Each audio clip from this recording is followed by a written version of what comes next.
This is Singapore, the third richest country on Earth. Home to over 5 million people, the small archipelago sits north of the equator, along the Straits of Johor. Singapore is known for being one of the smartest countries across the globe, and is admired for its incredible economic success. Known as the world's financial hub, it plays a major role in the worldwide economy. But the truth is, things weren't always this way. Back in the 1900s, Singapore was just a small town along the South China Sea, but its government was determined to transform the country. So in the late 1950s, they enacted the 1958 Masterplan.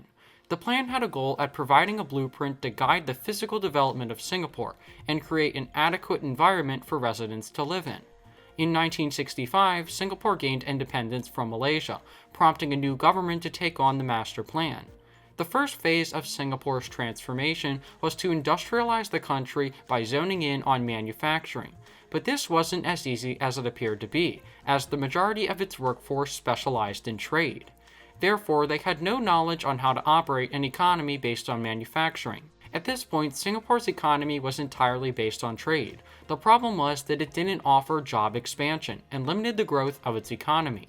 Determined to diversify their workforce, they began experimenting with globalization. Rather than continuing the trade with local countries and territories, Singapore's leaders saw a unique opportunity, an opportunity to trade with every country across the globe. In 1972, just years after gaining independence, the government joined GATT, the General Agreement on Tariffs and Trade.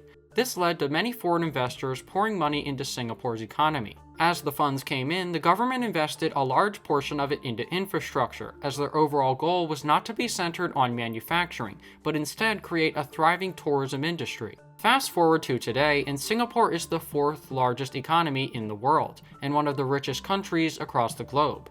It's known for being one of the smartest countries, balancing out an incredible workforce and a thriving economy at the same time.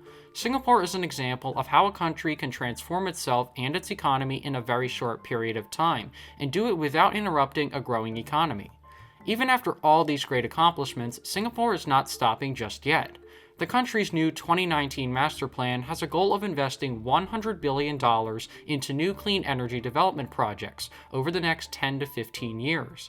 Compared to other countries creating future development plans, the government is intending to develop this plan in a strategic way. Singapore has stated that every 5 years, the plan and its progress will be reassessed to make sure it's still possible to meet their goal. The plan hopes to create long-term strategies for development of land and property in the country, while simultaneously lowering the country's total carbon emissions. But will all these goals actually be met, or is this just another publicity project that'll never end up leaving the drawing board?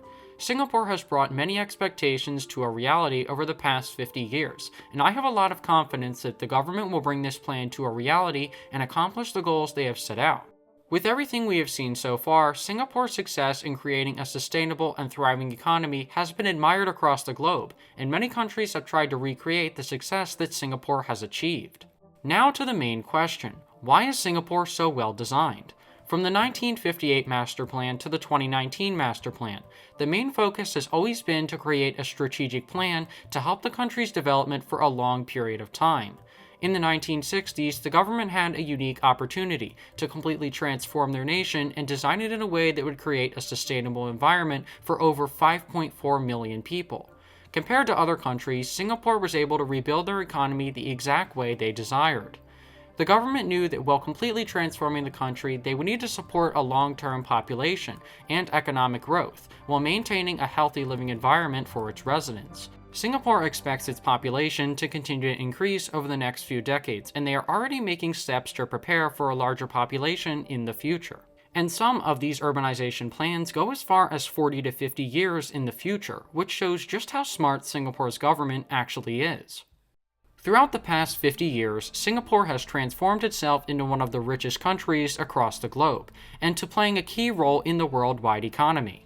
If Singapore continues to adapt and follow through with their new development plans, it could be a prosperous nation for years to come, and continue to lead the world as one of the largest financial centers and smartest countries on planet Earth. Hopefully you enjoyed the video, and if you did, be sure to subscribe.